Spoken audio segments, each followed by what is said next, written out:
Hello, welcome to Mind Your Business. It's good to be back. I am so happy that this week's episode is able to happen. So I am Amma Duncan. I am a fabulous child of God, and I love to support the growth of individuals and companies through coaching, mentoring, training, events, and everything that I can do or anything that I can do to help so we can all create wealth and impact people as fabulous children of God.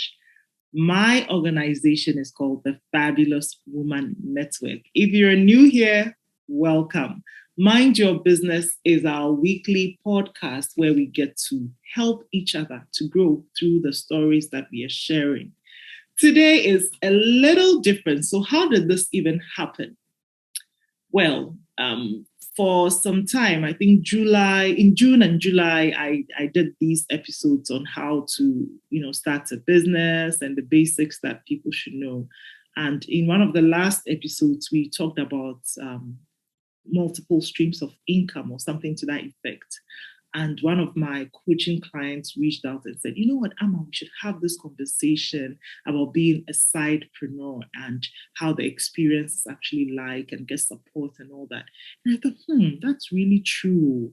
So we decided to just have a chat about being a sidepreneur. And so it's going to be in two parts. For today, I am interviewing two. So usually on Mind Your Business, I interview one person, but for the purpose of this conversation, today I'm interviewing two ladies. They are both clients of mine. And then the next episode, I'll interview another two. So today's interview, I am speaking to the Barbara Acquah. Babs, our lady.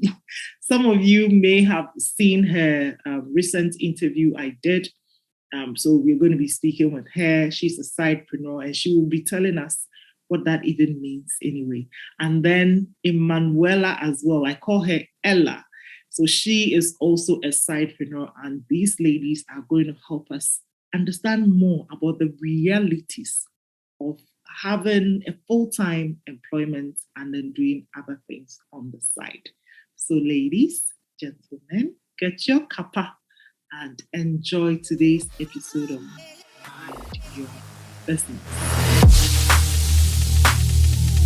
Hi, ladies, my ladies, all the way from Belgium and all the way from New Edubiase. Ladies, it's a pleasure to have you all always. And I'm even excited that I know you all a bit more because we've worked together in the past. You were here for the conference and a few other events. Welcome once again to Mind Your Business. Barbara, you have been on Mind Your Business. Ella, this is your first time on Mind Your Business, right? Yes. Good. So today we are going to have a conversation about being a sidepreneur. That's a big word. Like, I feel like I need to drink a cup of tea before I can say sidepreneur. When I saw it, I was like, what's that? That's a good one. What's that? So let's before we even go into who you are and what you do, since Barbara is also the teacher amongst us. Barbara, see, every day you give your class tests and you cane them. So today we are testing you. Define sidepreneur. Okay. So I'd say that sidepreneur is like putting two words together. An entrepreneur, or maybe something with a side to it. So I would say a sidepreneur is someone with a full job and then a side job. That is what I would say. Yeah. Okay.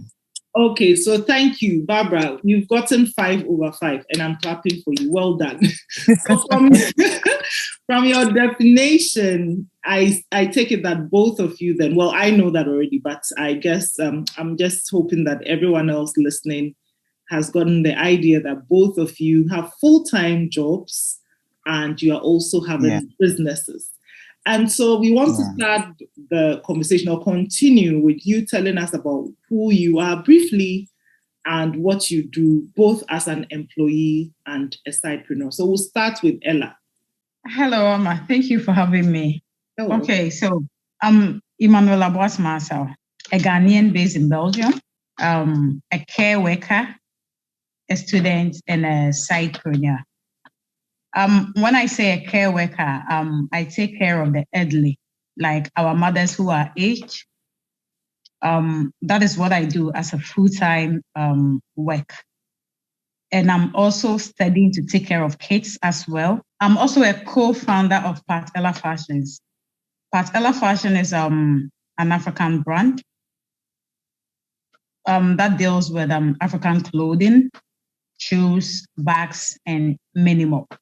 That's nice. And it's so sad that the audience can't get to see you looking all beautiful in your braids and your African print top and earrings and all that. You look fabulous as always. Thank you, Ella. Thank you. The Barbara Acquah, please tell us who you are and what you do as well. Okay, so my name is Barbara Acquah. I am a professional teacher with the Ghana Education Service. And then I run a preschool called Banay Schools. I have a bead business called B-Buttins. I am your sexy baker at LoafLoverz. We are into breads and I love that. all that. And then I have a new baby, a foundation called the Barbara Acquah Project. And we have AprilModista that takes care of just hair pieces and everything hair. Yeah. So basically, those are the things I have and do. Fantastic. Thank you for sharing, ladies. So you are definitely sidepreneur boss chicks. So my before we get into it, I want to find out, are there any particular advantages you enjoy because you are a sidepreneur? Starting with you, Ella. I would say yes and no. Why yes? I mean, with my own business, I choose to do the work at my own time from the comfort of my zone. I don't need to wake up 4 a.m. in the morning, like going to work for someone. So that are most of the benefits I enjoy by being my own boss. And I can program, thanks to internet and digital marketing, I can program everything for my sidepreneur, and I'll just be relaxing and things will be flowing automatically on my behalf whilst relaxing. But on my normal pay job, I can't do that. So that is what I enjoy, as a sidepreneur. So you have the flexibility to manage your own time and do things as a sidepreneur, or in the times that you are working as an entrepreneur. Okay, thank you. Babs? As somebody with a side job, I have the advantage of getting almost everything I want. Like if I decide that I want to maybe attend this maybe this function or this conference, I'm able to because I can afford it. With my normal salary job, there were a lot of things I couldn't afford. But because I have a side business, it helps a little. And then again, you get to meet people that in your normal job space you will not meet. But because of the side jobs you do, you meet those people. You have certain experiences that you won't get in your normal jobs. So those are some of the advantages I've had as a sidepreneur. Thank you. Fantastic. So for you, there are two things. First, multiple streams of income, so you can enjoy Bali, Dubai, and then networking as well for you. Fantastic answers. I like that. So as Barbara was talking, I already know, and we've had several conversations, Barbara, I know you are into many things, but every time I hear you say it again, I'm like, oh my God, how is she doing this? So, ladies, I want us to talk about balance. This is a word we hear all the time, and people are like, I get asked that question a gazillion times. How do you balance? How do you balance? So, we want to find out from you as well. Ever since you started your business, even as a full-time employee, how have you managed to keep a good balance? And perhaps I'm assuming that you are balancing. So assuming, this is like economics, assuming that you are balancing, how have you been able to balance both your jobs and the different things that you're doing? Barbara. Okay, so you plan. It takes a lot of planning to be able to balance. It takes a lot of planning. You need to plan what to do at what time, because your 8 to 5 job still takes the major part of the day. So you need to plan the other times what to do. If I have like orders, I need to plan that, okay, between this and that time, I'm going to do this or that. So you need to plan, and then you need to delegate. You cannot do everything by yourself. There are some of the things that you need to get other people to do for you. Like, I have someone to take care of the preschool for me when I am at my regular job. I can't be at the two places at the same time. I have to get somebody to sometimes do my buyings for me, so that they bring the things and then I work on it home. That is balancing. And it also means that you would have to sleep less. I know that is unhealthy, but sometimes if like you have to go to work the next day and someone is taking their orders, it means that you have to eat into your sleeping time a little, just so that you can finish the orders for the person. And I think that you also have to cut down on your social life. There are so many weddings, parties, funerals, get-togethers, meetups that I've had to cancel because I need to get someone's orders ready. So in order to balance, some of these things come into play. Otherwise, if you want, I always say that you can't eat your cake and have it. So if I want to do all these things, it will mean that I need to cut off certain things just so this one can move. So that's what I do basically. Okay. There's a word you said right there, and I love it. You said, if I want to. So this is a choice. You have chosen that I want to do A, B, C. And so some of the things you've mentioned, one of the last things you mentioned had to do with prioritizing and then making certain sacrifices. So it's either this or that. And I choose. So it's a choice. Nobody is forcing you. You are making that. Yeah. And you also mentioned delegation and you mentioned planning. This is like a leadership course right here. Patella, over to you. How are you managing? You are a student, you are a care worker, you have your own fashion business. I see you on social media doing all these different things. How are you managing your time? I mean, not your time, but these activities. Okay, so just as my sister said, Barbara said, I mean, you have to sacrifice a lot to get what you want in life. And sometimes you have to sacrifice your comfortability, cutting down a lot of things like going to places or going for programs and stuff. Because I will ask myself when someone invites me for a program or like an engagement or something, I'm like, okay, if I go, what am I going to get? What's in it for me? What is in it for me? And I'm not going to tell that, And it got to a point my mom was like, what's wrong with you? I mean, in this world, it's like you're going to escort somebody, and when something happens, the person comes, I'm like, nothing will happen to me. So, for instance, today I was free from work. Okay, the whole of the day I haven't seen outside. The whole of the day, I don't know what went outside. The sun was as hot as 32 degrees. Mm. I was just inside, sleeping, getting up, sleeping, and getting up, and working on my side business. Mm. So, if you, just as you always say, if you really know what you want, sometimes you have to sacrifice a lot of things to get to the place you want to get to. Mm. You have to schedule your time for everything. Mm. You have to make sure that you are on the right path. Just as Barbara said, yesterday, for instance, I went to bed at 5 a.m. I got up at 10 a.m. this morning. Yes. Wow. Because the course I'm having is an online course.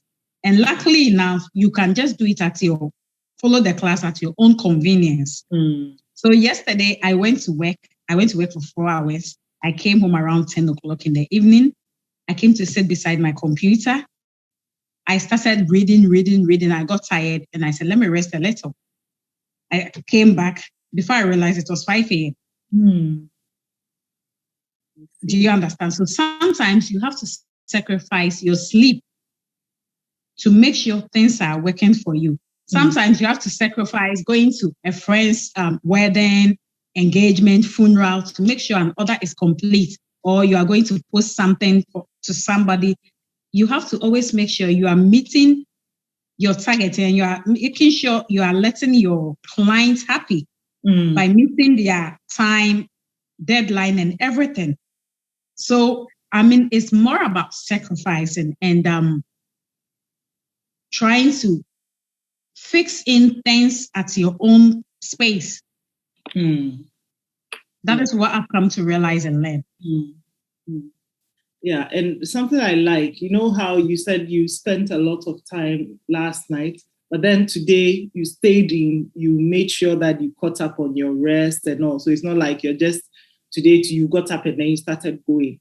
And also from what you are both saying, it looks as if it's seasonal. So it's not like this is how your life is going to be for the rest of, your life or your days on earth.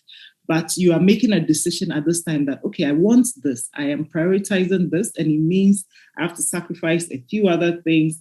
And what I like is the consciousness with which you are both doing what you're doing, so you're not just blindly doing stuff, but you know what you want and you know that, okay, you have to put other things on hold for now to get it. That's just fabulous.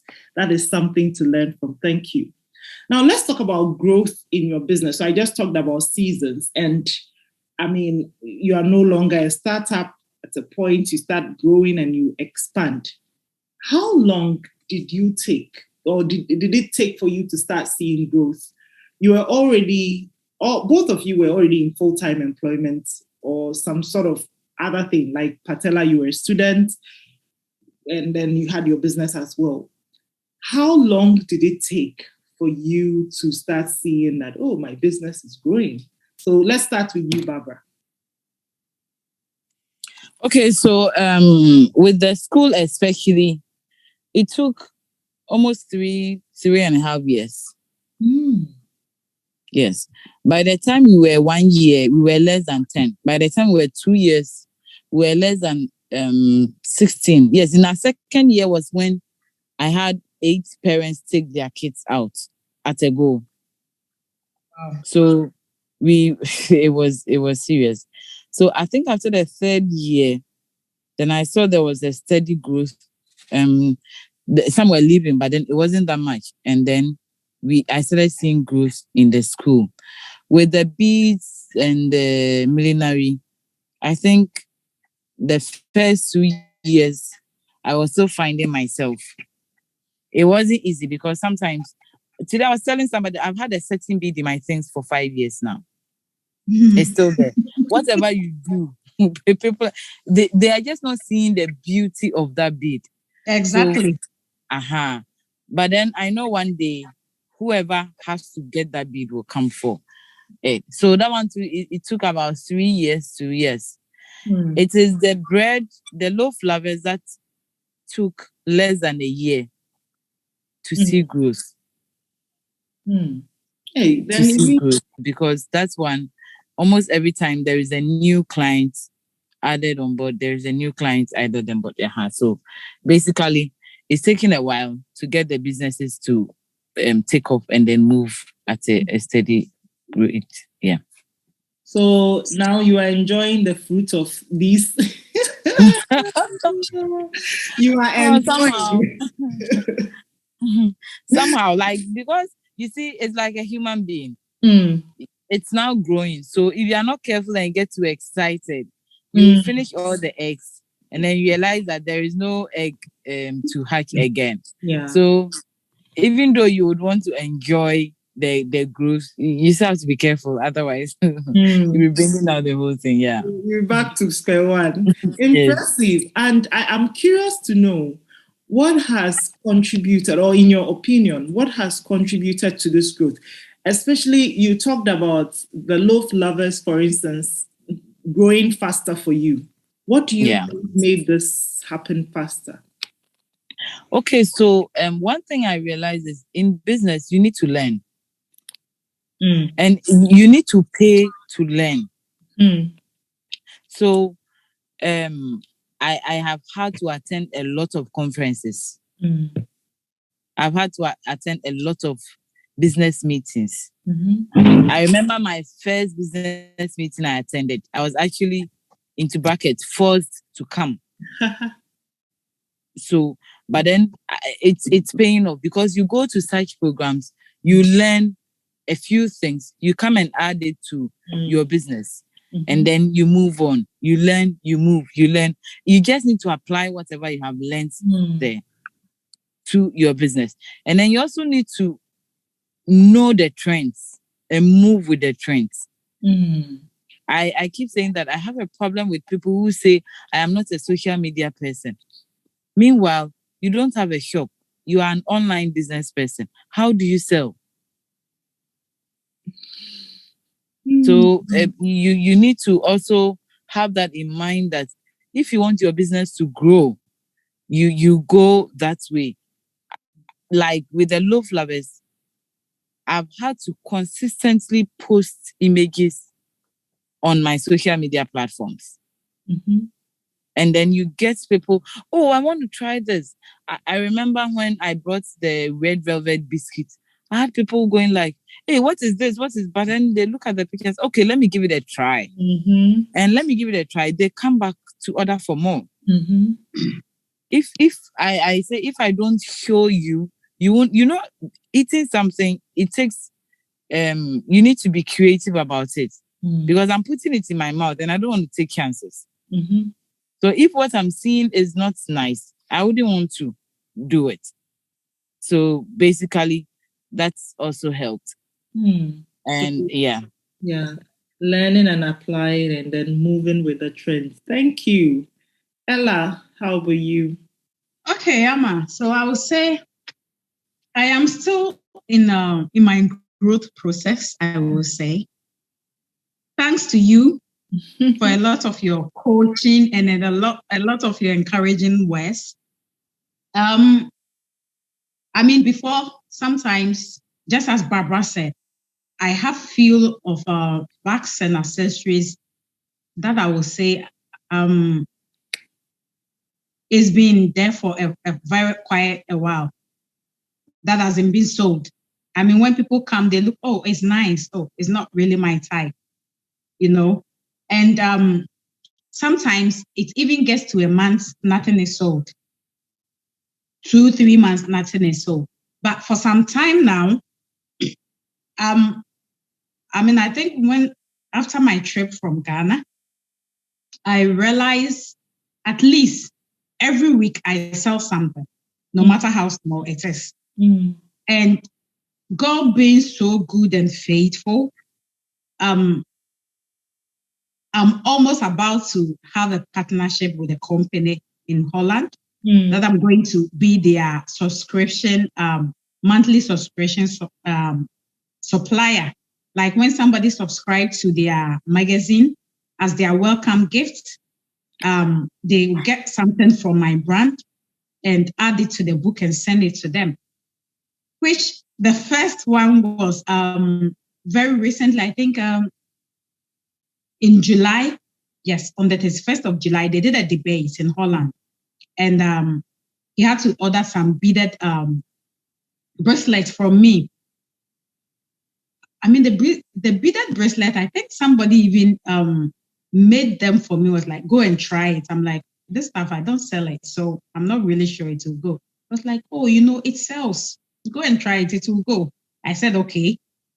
A friend of my sister, so like it was how many pieces? 21 pieces. So when I came, I just pushed them somewhere because I didn't even know, how I was going to price it. Because sometimes certain things, they are too small, but when you are not careful, you overprice it, it wouldn't sell. And if you less price it, you also be at a loss. So you have to think very well before pricing it. So I was just there when he contacted me. Hey, Ella, I'm going to have a debate. What do you think would be a nice gift? We always give them flowers. I'm like, oh, okay. So you need something. Yes. And I'll also love it if every month you can be our supplier for vice versa. A welcome package, you package something, you write a welcome note. And seriously, at the end of the debate, everybody loved the beaded bracelet they got. And even today, he also got a first bag from me. He ordered for a shoe. When he posted it online, through him, his friend list, I got 3 others. All of them needed sneakers. So I can say now I am seeing the growth in the business. I am still on the growth process. I am seeing growth. I am seeing increasement.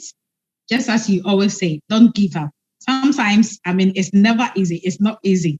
But now I can really say things are falling into places. Things are moving up. And just as Barbara said, you don't have to always be. Every staff I sell, I have about 100 envelopes or 50 envelopes in my house here. If it's earring, I write earring, amounts of earrings I have, how much I am selling, times, and I put it there. So when it's sold, I put it in that particular envelope. So at the end of the month or at the end of the day, when it's finished, I go back to it, I check, and I'm like, okay, it was full. Oh no, it wasn't full. I was shortage. What happened?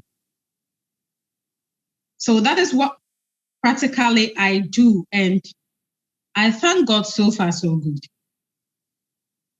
Oh, wow. Congratulations on this big contract. And may God God is bringing more of such to you. Well, oh, fantastic news. Well done.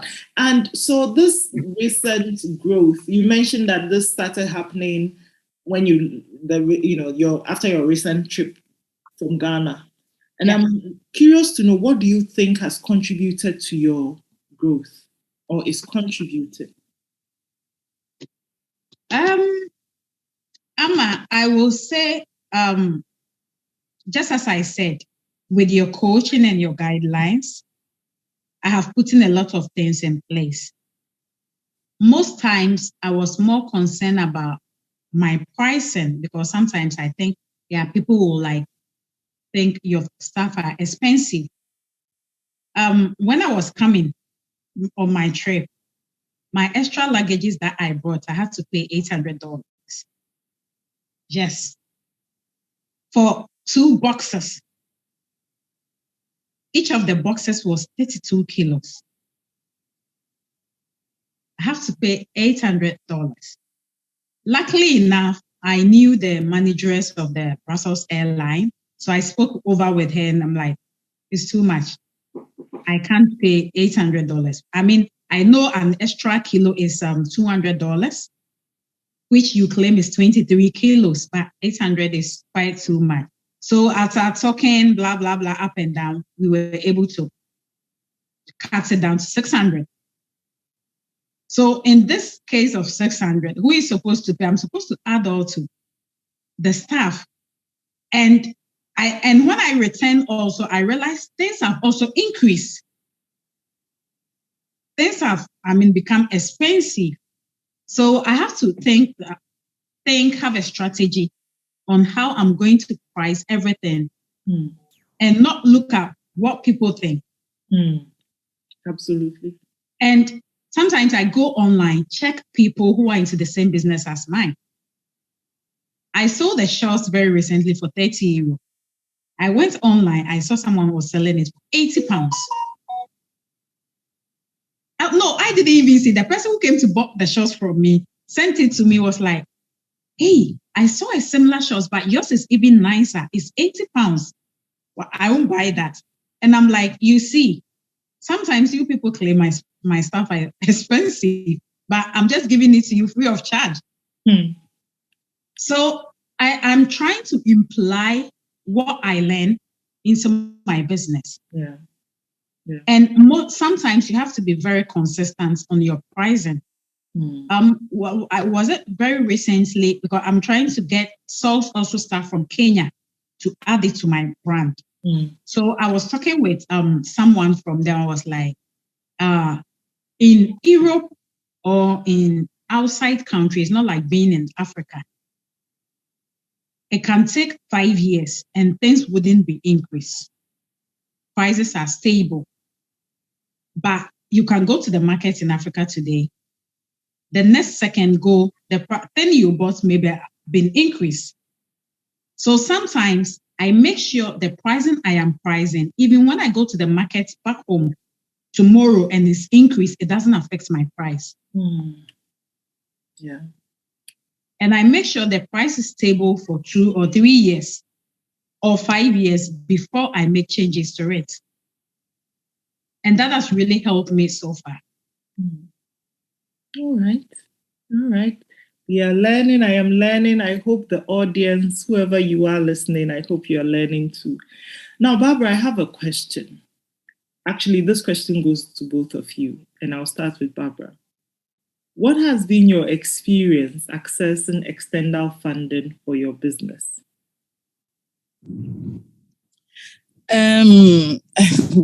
I think that I've always had to use my payslip to access external funds. Maybe I'm not going about it the right way with my side businesses, but the banks I've spoken with, I haven't gotten really good results. I don't enjoy the feedbacks I get. I remember recently one I spoke with was telling me about paperwork. I'm like, okay. And then he kept talking. I would ask questions. He would come. At the end of the day, was like, look, I think it's advisable you use your payslip. And I'm like, what I'm doing has nothing to do with me personally. So I don't want to use my payslip. It's a business. And he said, that is simpler. I said, okay, thank you. Then I move on. And so I haven't really thought of those things. Maybe, like I said, I'm not looking at the right places or speaking with the right people. But those I have spoken with haven't given me anything exciting to go by. Now, I'm wondering, having multiple businesses and also being a full-time employee, has there ever been times where you were conflicted? You needed to be at work and you also needed to be somewhere else with regards to your business. And how did you manage that, Barbara?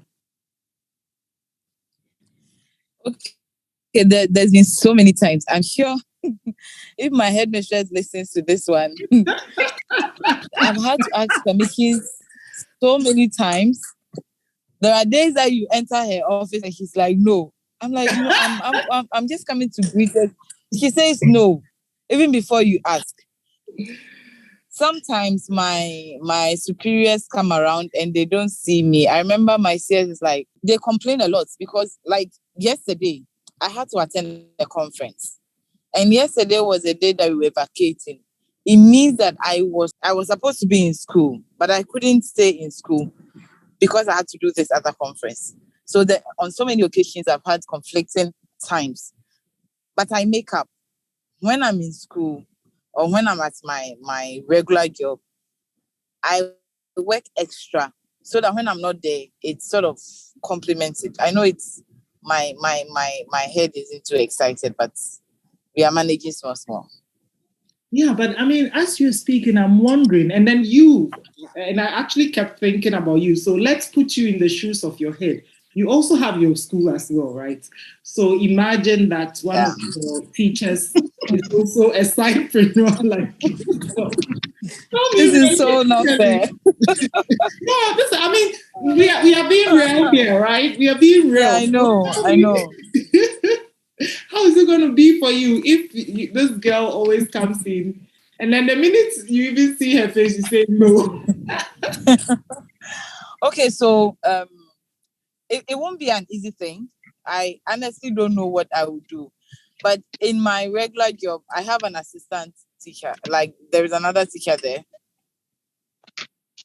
who sort of takes over when I'm not around. So if this other person, if there's a feeling for this other person, I'm sure we can work something out.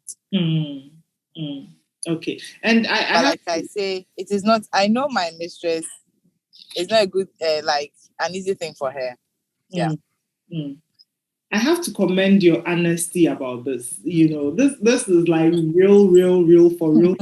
And I'm really grateful. So this will just let the person listening know that, okay, if I'm considering having side businesses, these are some of the challenges that I will have to navigate and perhaps find a better way of managing it. So thank you for sharing your and it also means that you have to be willing to do other jobs which are not even in your area. Like, if my mistress needs someone to go buy something, like the school needs maybe these boxes or these things, I should be able to readily go and do it. Something that they might have sent another teacher to go and do. If I have the time, I should be able to do it, to just make up for my time that I am not around. Because otherwise it means that you are burdening other teachers more at your comfort, which is so not fair. Yeah, so that's what normally we do. Yeah, thank you for sharing, I mean, those tips. And I mean, so far I was just reviewing, like, the pieces of advice you all have shared are very valuable, and they've also opened, I mean, I'm appreciating them, perhaps because also at a point I was also combining. So I'm appreciating, I'm thinking, this would have been helpful before I started. But anyway, it's never too late. So thank you for sharing. Ella, same question for you. Tell us about the conflict.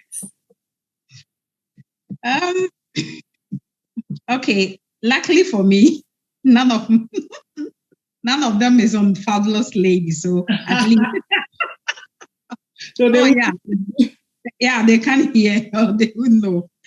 Sometimes, I quite remember very recently, there was this program that was happening in Amsterdam that I needed to go.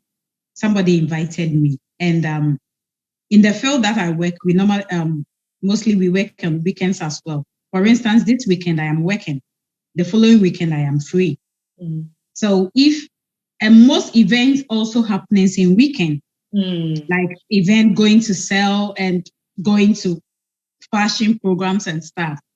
So if I try to find out with a colleague, can we swap? Maybe you work for me this weekend and the following weekend I work for you. When I don't get anybody, I'll just have to call in sick. Oh my God. Oh yeah. The money is important, Amma. I'll just say early in the morning, like 6 a.m. Jesus is Lord. I'll call Barbara, are you praying in tongues?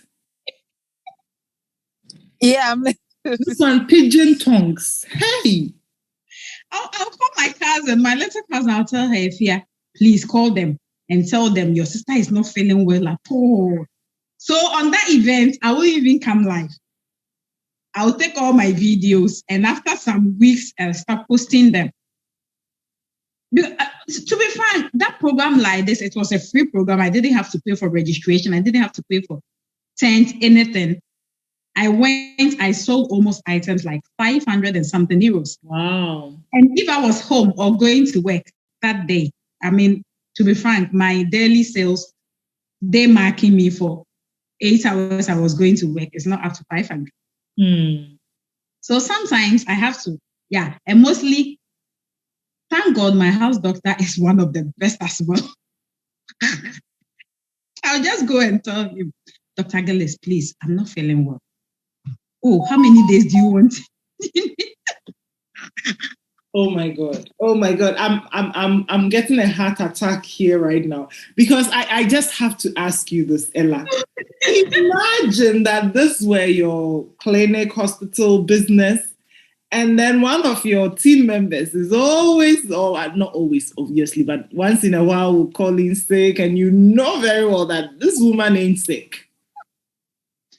Amma, what can you do? But because, the side hustle has to go on as well.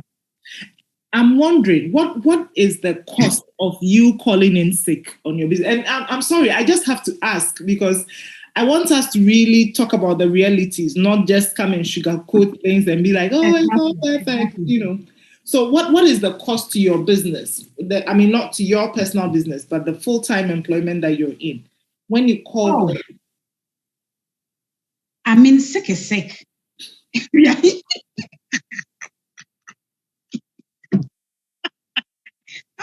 Oh, yes, sick is sick. So if I call in sick, automatically on my contract, it says when I am sick within 24 hours, I'm supposed to provide a doctor's report that I am sick.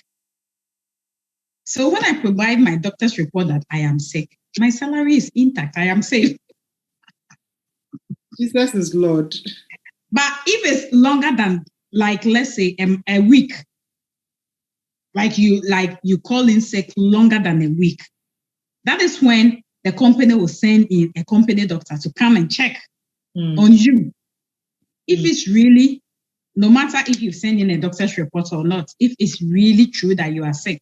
And when they come to meet your absence, that one day you are due. Okay, so bow down your heads. I need to pray for God's mercies on you and I and everyone. So just bow down your head and let me pray. Father in heaven, please help your daughter find a better way to manage her side business and her full-time employment without lying, because I want to see her in heaven with me. Please.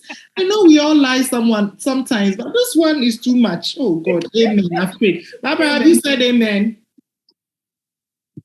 Amen. It's so funny, but this is really the reality for people. Sometimes some of the things that people have to do. And like I'm saying, I really hope there's a better way. I don't know, maybe it's because we are, all of us here, we are children of God as well. And there's also something about saying you are sick when you're not sick. I feel like if I do that, I'll get sick. I have this. But I'm like, this has to happen. Yeah. Sometimes I do sacrifices, like I don't go. But sometimes also you think about it like, no, this one I can't miss. I feel you, and that's your reality. That's your truth. I really do feel you. And as you are progressing, I pray that God will help you to find better ways, because I can imagine how you feel also being there. Like you said, you can't even be live because you're afraid, the fear of even, it's just, I pray for us all. God help us. But ladies, I really, really, really appreciate your brutal honesty.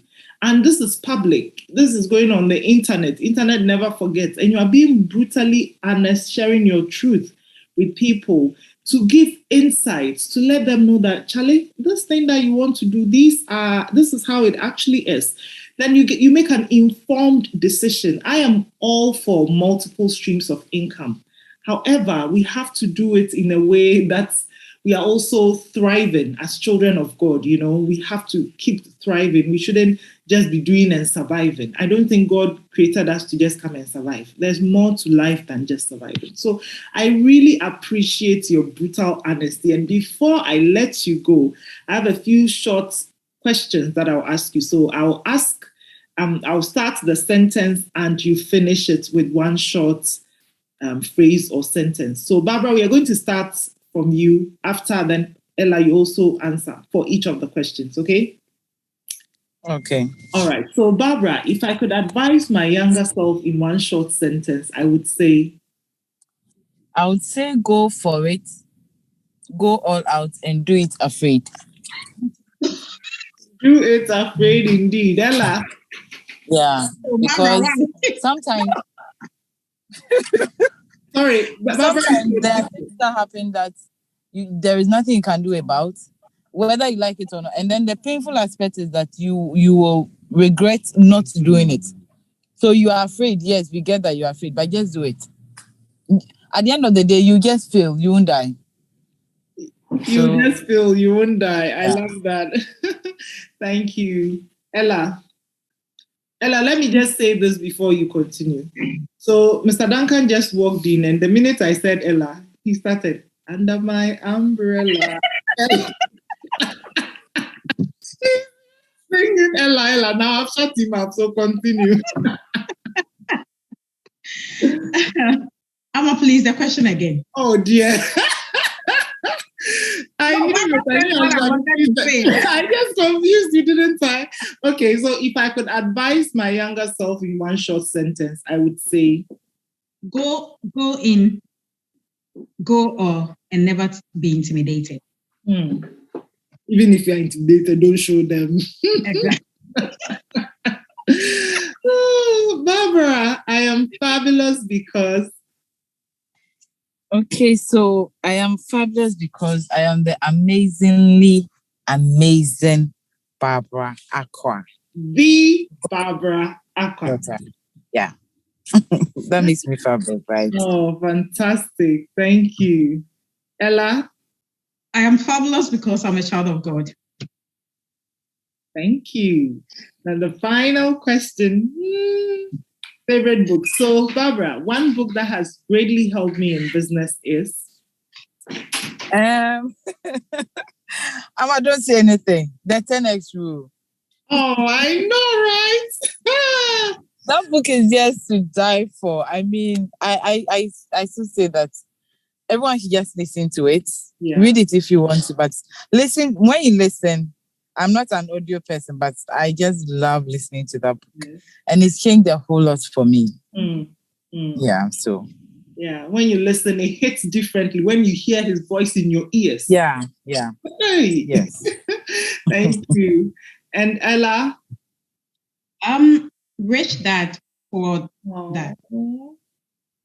I mean, I can go like countless over and over again just to read it and have the experience of both parents teaching their kids on how to manage money. I really love the book. Thank you for sharing. Now, ladies, how do we find you? I'm going to add the links that you share with me, but just let people listening know how we can find you and patronize your products and services. Okay, so I'm on Instagram, I'm on Facebook. I don't know which one should I give? Okay, let's just do Barbara Acquah because once we come to you, we can link to all the other places. So on Instagram, you can find me on Nanesi Acquah, or just type in Barbara Acquah. And then you find me both Instagram and then on Facebook. And then you can reach me on 0242 744 for WhatsApp too. Yeah. Those are the three I'm active on. So fabulous. Thank you. And Ella? You can find me on Instagram and on Facebook. I think all the social media platforms as Patella_passions. And my business number is +3 +324 66285715. Okay, and I'll share the links the links that you've provided me, I'll share it as well so people can check you out. Let me just say once again, ladies, thank you. Thank you, Pa. What you have done, you have shown courage in sharing your truth. It is not every day that people come and tell you the truth. Somebody was saying that, look, rich people don't tell you the truth about how they really make money. They'll come and give you quotations like this, but the truth. So you guys have shown us the truth. And yes, sometimes the truth is not as beautiful as we would want it to be. But that is it, until we figure a better way out. So I appreciate you sharing. And I hope that through these words you've shared, whoever needs to have an awakening will receive it. Thank you so much, ladies. Mwah. Thank you for having us. Thank you very much. Oh my goodness. I kid you not. At some point, I was like, should I just pause the recording? Because do people really, is this okay to be shared? But you know what? I stopped myself from pausing because this is people's truth. And if you are listening to me, please, hopefully without your judge cap, you know that, look, some of these things in life have to happen so that we get to the next level. And I think that for me, I don't have the answers. No, I don't. But what I will say is, what I wish in my heart is that we learn better ways of managing these situations. Because yes, there will be conflict sometimes. And we have to make choices sometimes. And may God help us make choices and make the correct decisions. I don't know how to say that. I have been hit by this conversation. I have seen myself in some of the things that were said. I have mused on my own experiences and all. I don't know what you took out of it. What did you think? What did you think when Ella was talking about how sometimes she has to lie to do other things, and how, Barbara was saying that sometimes she just enters the headmistress office and without anything, she says no. What came to you? Please share with me in the chat. Are you also a sidepreneur? Are you having to, deal with all these things? Perhaps it would be nice to hear your story as well. So please share these with us in the comments. And I would just say that, what an experience this evening. I don't even know how I feel. But anyway, we learn and we move as fabulous children of God. Thank you so much for staying with me until now. I look forward to the next episode of Mind Your Business, where we'll be speaking some more about how to mind our businesses. Until then, it's ta toodles. Bye.